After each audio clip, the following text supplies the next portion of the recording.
Primarias 2012. ¿Qué tal, amigos? Es un placer en la continuación de nuestra serie de entrevistas a propósito de las elecciones primarias del próximo 12 de febrero conversar con la precandidata presidencial de la Mesa de la Unidad Democrática, María Corina Machado Parizca, nacida en Caracas un 7 de octubre de 1967, fecha coincidente con las elecciones presidenciales. Tiene 44 años de edad. Es ingeniero industrial de la Universidad Católica Andrés Bello, con especialización en finanzas en el IESA, graduada en el programa de líderes mundiales en políticas públicas en la Universidad de Yale. Bienvenida. Gracias por esta oportunidad. Muchísimas gracias, María Corina, y sobre todo permitirnos explorar rasgos de la personalidad que van más allá de la vocación política y que pueden invitar a los venezolanos a conocer otra cara de María Corina que tal vez no conocen. Muchísimas gracias. A ustedes. Vamos a la etapa de la niñez. Es interesante para cualquier ser humano conservar los amigos. Y María Corina Machado incluso no solamente conserva ese vínculo amistoso, sino que además lo integra a un concepto de equipo de trabajo desde los tiempos del nivel preescolar. ¿Cómo es eso? Para mí la amistad es algo extraordinario. Además, es sobre todo la compañía que se manifiesta en los momentos más duros. En los momentos más difíciles aparecen las amigas y los amigos. Y mis amigas siempre dicen que yo no soy la que estoy ahí llamándolas todos los días por mi vida, por mi actividad, pero que cuando tienen una dificultad grande, ellas saben que me llaman a mí, y eso a mí me da una gran satisfacción. Y sí, déjame decirte que mis mejores amigas son desde el preescolar. Y aunque cada una agarró por distintos caminos, nos casamos, estudiamos distintas cosas, cuando yo decidí participar activamente en la política y iniciar la primera campaña, me llamaron y me dijeron, si tú vas a hacer esto por Venezuela, nosotros te acompañamos. Y muchas dejaron trabajos y, bueno, regaños de los maridos que han abandonado también. María Corina, usted se formó en colegios católicos. ¿Qué rol tiene para usted la presencia de Dios en su vida? ¿En qué cree María Corina? Mira, cada día más importante, Indrina, ¿sabes? Y sobre todo en un momento como el que vivimos, porque yo siento que en Venezuela están en juego y en tensión fuerzas contrapuestas que tienen una dimensión espiritual. Y es allí donde debemos conseguir la determinación, el coraje, la seguridad, la fe de que estamos haciendo lo correcto por las razones correctas. Y en los momentos de duda, de dificultad, de soledad, apelar a lo que creemos. Y eso a mí me ha dado una gran tranquilidad de conciencia, y le pido a Dios todos los días, que me dé serenidad, que me dé sabiduría, que me dé valentía, pero por encima de todo que me dé humildad. Yo les decía a ustedes que a veces uno anda por la calle y ve esa foto con tu cara muy grande y tú dices, no, esto uno no se lo puede creer, hay que tener los pies en la tierra, y para eso también están los amigos. En esta experiencia que estás viviendo como precandidata presidencial y otras cosas que vienes haciendo a nivel de opinión pública, ¿qué significa tu condición de mujer, la única que compite en esta carrera hacia las presidenciales? Sobre todo dentro de tu esquema diario, de vida, de familia. Bueno, un desafío y una gran responsabilidad.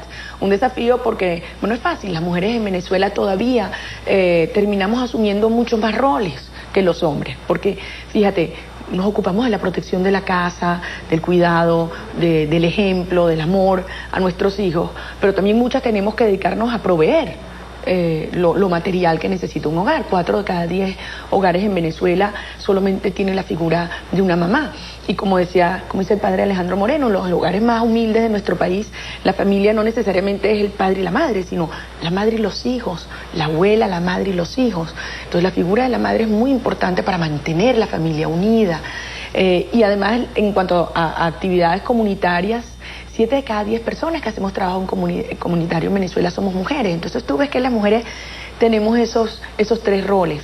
Por eso es un gran desafío, pero también es una gran responsabilidad porque, bueno, nunca ha habido una mujer presidente.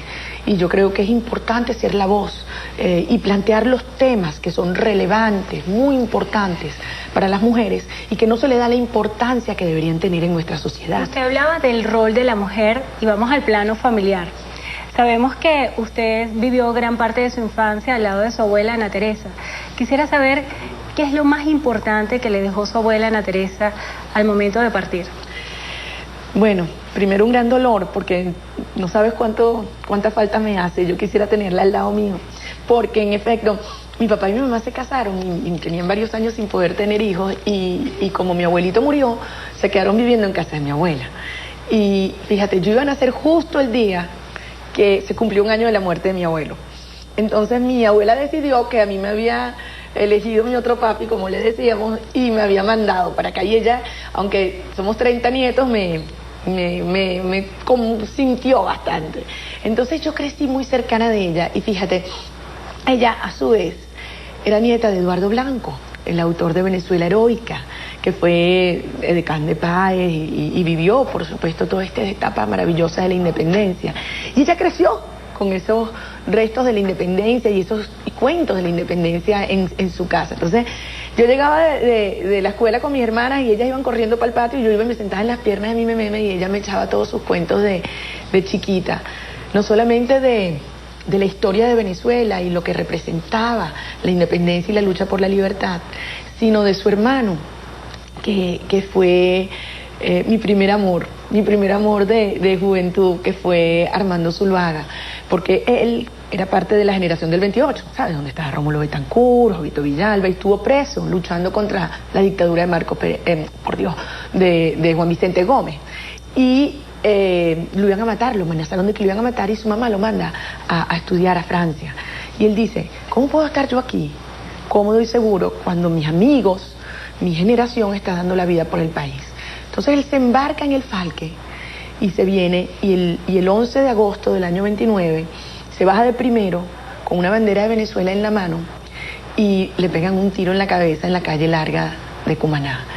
Para mí eso fue uno de los eventos que más marcó mi historia y yo me dediqué a investigar sobre mi tío Armando y mira, conseguí a toda la gente que quedaba viva. Jovito Villalba, las Blanco Meaño, las hermanas de Andrés Eloy, incluso logré ubicar a Mori, que era su novia de entonces, y nos hicimos grandes amigas. Has puesto en contexto la familia, la política, la prioridad del país, además con ese ejemplo de tu tío abuelo. Y sería interesante preguntarte por la relación con tus hijos en medio de esta situación que tú estás viviendo. ¿Lo comprenden? ¿Tienen tiempo para ustedes?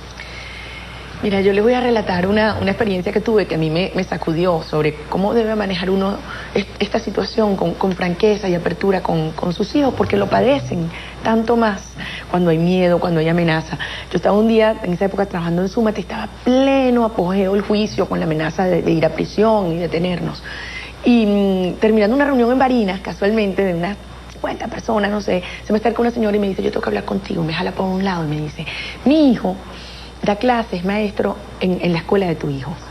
Y hace unos días iba caminando y escucha como un niñito llorar en un pasillo y se acerca y se encontró a Ricardo, mi hijo, que no sé, tendría 9, 10 años. Y le pregunta, ¿qué te pasa? Y él me dice, bueno, que los amiguitos le habían dicho, que habían escuchado en su casa, que a la mamá de Ricardo le iban a poner presa. Yo no había hablado con él, yo lo había querido proteger, a mis 2 hijos varones, los más chiquitos. Bueno, yo le digo, me vine a Caracas como pude, lo antes que pude, senté a mis 3 niños y bueno, les expliqué, les dije, miren, esto está pasando, yo estoy corriendo estos riesgos, ustedes van a estar bien, pero es importante que sepan. Y a partir de ese momento, yo ese día, yo digo que las lágrimas de Ana Corina, mi hija, nada hará que yo las pueda olvidar. Pero siento que hemos estado mucho más cerca, mucho más unidos y me acompañan, aunque son feroces críticos. Basta que yo mande un Twitter con un error de ortografía para que ustedes vean cómo me cae encima la justicia ordinaria. María Corina, hay experiencias que las madres trabajadores nos perdemos con nuestros hijos, como llevarlos al colegio, ir a una fiesta con ellos, pero hay rituales que siempre se conservan con celo. ¿Cuál es el ritual familiar que tiene María Corina con sus hijos en la intimidad que puedas compartir con nosotros? Sí, eso de perder momentos especiales, yo sé que todas las madres que trabajan lo hemos vivido y nos da una sensación de culpa porque uno dice, cónchale, ese momento no va a volver a pasar. Pero cuando lo hacemos y nuestro trabajo es por nuestros hijos y por todos los hijos, porque como decía Andrés Eloy, cuando se tiene un hijo, se tiene todos los hijos del mundo y todos los niños venezolanos son como nuestros hijos y así lo sentimos. Yo te diría, mira, yo me divorcié hace muchos años y yo vivo con mis hijos y lo que a mí más me gustaba era que durmieran conmigo, a regañadientes, porque además patean, sobre todo los varones.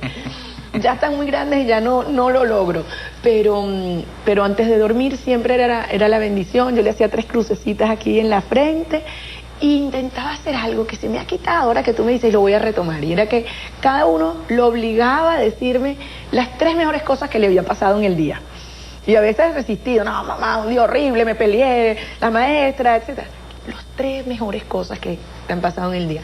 Yo creo que eso hace que cada uno, aunque tenga momentos de dificultad, se acueste con una sonrisa y dándole gracias a Dios de que tuvimos un día donde pudimos aprender, donde pudimos servir y donde podemos recibir afecto y ayuda y cariño. A propósito de tus hijos, y como citabas Andrés Eloy Blanco, de todos los niños e hijos del mundo, en la próxima parte vamos a hablar de tu experiencia como vicepresidenta de la Fundación Atenea y directora de la Fundación Oportunitas, que trata precisamente de los niños excluidos o abandonados, y cómo y en qué momento te comprometes con esta carrera política que asumes con tanta responsabilidad. Así que regresaremos en breve. Primas 2012. Seguimos en nuestra entrevista especial Primarias 2012 con María Corina Machado. Quedaba pendiente tu vinculación con la política y esa primera fase dedicada al tema de los niños abandonados o excluidos. Además, una persona que, como en la parte anterior veíamos, está tan compenetrada con tu árbol genealógico, con tu estructura familiar. Mira, para mí la familia es lo más importante, y yo creo que si hay algo que tenemos que proteger y defender en nuestro país es la familia venezolana, porque ahí es donde se forman los valores, donde cada ser humano crece consciente de que tú tienes derechos individuales, pero que también tienes responsabilidades colectivas. La figura de mi papá es muy importante para mí porque nosotros somos 4 hembras.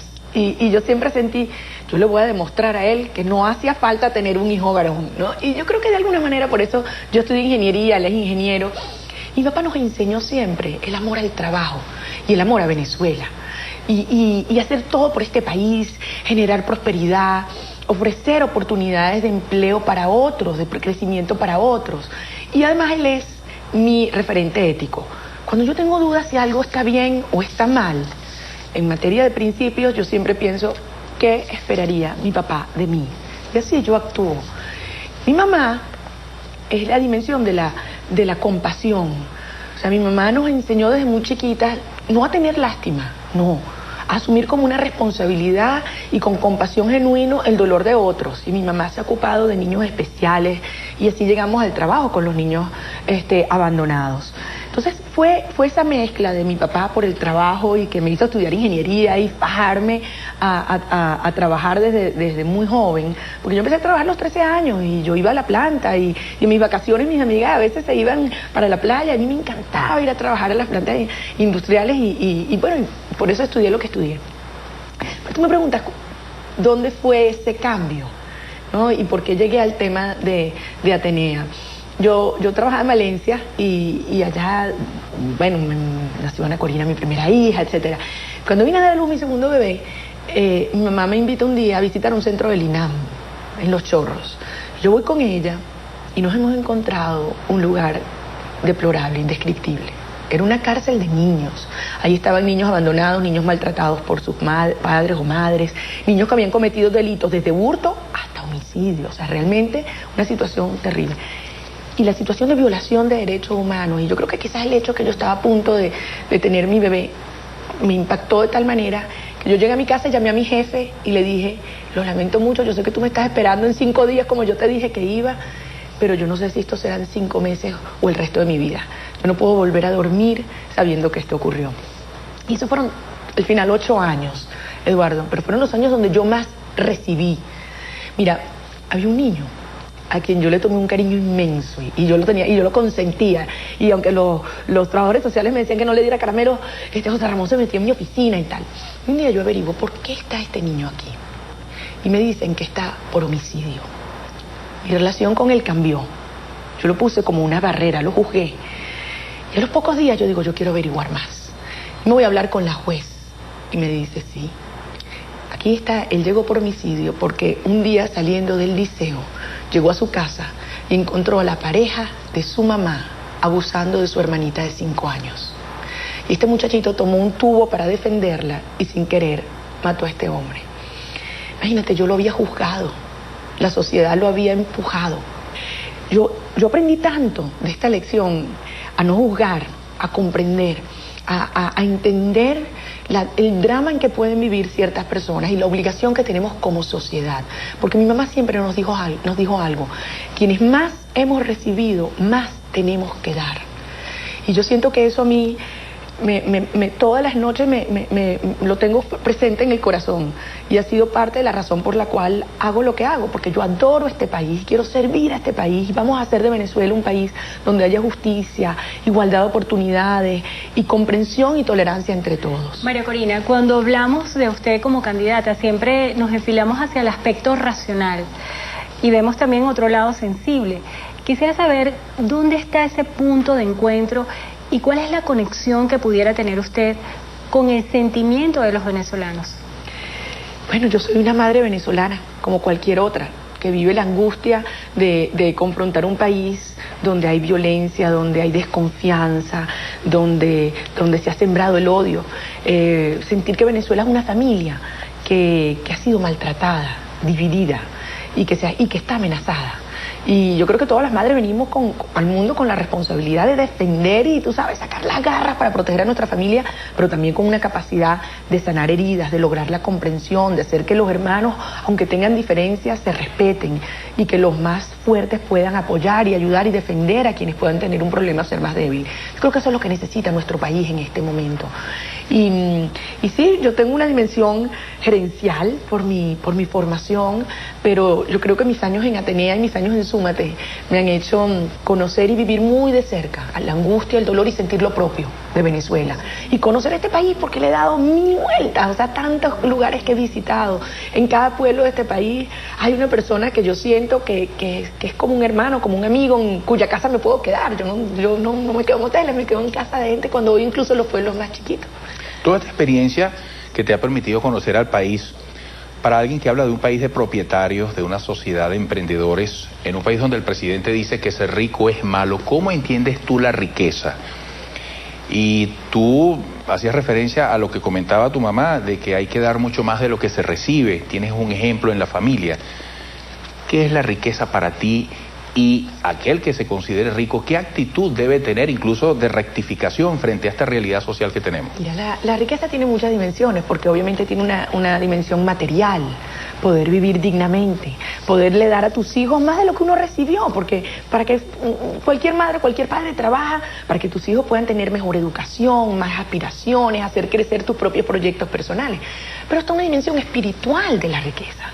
Y yo creo que allí es donde nosotros debemos concentrarnos, en los valores, en la dimensión de la dignidad, de no depender de otro. Y yo he encontrado, y sobre todo en los sectores más populares de mi país, esa dimensión aspiracional, de querer surgir, de salir adelante. Y a mí me da tanta esperanza, porque yo digo, los venezolanos somos gente trabajadora, no es verdad que queremos vivir de lo que nos regalen otros, queremos oportunidades, queremos empleo digno, queremos ganarnos nuestra casa con nuestro esfuerzo y decirle, esta es tuya, tu hijo, y nadie te la puede quitar. Y he tenido experiencias maravillosas, Eduardo. Hablábamos ahorita antes de Socopó, que tú estuviste allá.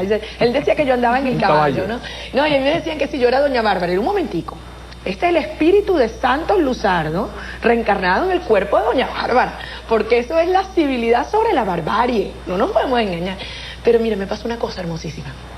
Yo iba en el caballo, iba en otros caballos, y motos, y gente conversando, y de repente tres muchachas me llaman, y una me dice, María Corina, y me volteo, y señala a otra que tiene así una barrigota vestida de rosado, preciosa, y la que está así embarazada me grita, se va a llamar María Corina por ti. Mira, eso me ha llegado al corazón. Esa muchacha no sabe lo que ella ha hecho. Esas son las cosas que a mí me llenan de responsabilidad y de ánimo, de decir que sí, hay momentos de duda, de amenazas, de ofensas, que me llegan al corazón, porque al fin y al cabo, cuando uno actúa con la verdad, con respeto, con justicia, eso ofende. Pero esto lo María Corina, usted ha mencionado la palabra ofensa, ¿no? Y en muchas oportunidades cuando estuvo en la organización Súmate, cuestionó la organización del CNE. Hoy en día, ¿el CNE considera usted tiene legitimidad? El CNE ha evidenciado, y cada día lo hace, que está favoreciendo la posición del gobierno. La favorece cuando permite el uso de fondos públicos, cuando entorpece el registro electoral de tantos jóvenes o venezolanos en el extranjero, cuando no permite todos los controles que establece la ley. Pero los venezolanos hemos aprendido que esto no es una competencia electoral más. No estamos en una democracia normal.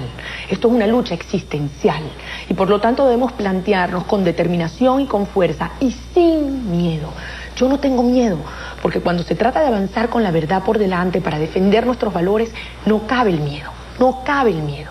Que podemos superar todos los obstáculos y encontrarnos en los valores. Podemos tener, mira, distintas religiones, distintas culturas, distintas ideologías, distintas razas, pero somos una sola cosa, somos venezolanos y punto. Y en esos valores de la lealtad, de la honestidad, del trabajo, del respeto, de la justicia, de la libertad y la dignidad es donde nos encontramos. Y eso es lo que nos moviliza a asumir la responsabilidad histórica del 12 de febrero y del 7 de octubre. María Corina Machado Parisca, vamos rápidamente a una dinámica muy puntual de preguntas y respuestas. Esto es peligrosísimo. A ver cómo está la lucidez y la concreción. Un libro. Vidas breves. Una comida. Pequeños. Maracuchos o caraqueños, pero pequeños. Un recuerdo. Mi abuela, el día que murió. Y la pregunta que siempre me hago, ¿cómo he podido vivir sin ella? Una canción. Hoy en día era Gracias a la vida cantada por Soledad, pero ahora me gusta María María por Soledad de Milton Nascimento. Un amor. Venezuela, mis hijos y el hombre que hoy está conmigo, que no me entiende mucho, pero yo sí lo quiero a él. Un defecto. Yo tiendo a ser terca, sí, lo reconozco, terca. Pero estoy tratando de convertirlo solo y verlo como perseverancia y no solamente terquedad. ¿Y una virtud? Yo diría hablar con la verdad, la franqueza y confiar. Yo confío en los venezolanos y por eso aspiro que confíen en mí. Un miedo. La indiferencia, a la indiferencia de quien no puede ser indiferente cuando lo que está en juego son los valores. ¿Un sueño? Transformar este país, poder servir en donde los venezolanos quieren que esté. Dios quiera y ustedes quieran que sea como la primera mujer presidenta, pero sea lo que decían los venezolanos, no dejaré de luchar del 13 al 7 y de allí en adelante para servir en mi país como mejor pueda, para transformarlo en esta Venezuela que nos merecemos, que llevamos por dentro, que nunca hemos tenido, pero que vamos a construir. Gracias por esta visita, mucho Gracias éxito. A ustedes, Dios los bendiga, Gracias. Dios bendiga a Venezuela. Gracias. Bienvenida, Gracias. mucho éxito y esta ha sido otra entrega de nuestra serie Primarias 2012 en entrevistas especiales a los precandidatos presidenciales. Un placer. Hasta la próxima.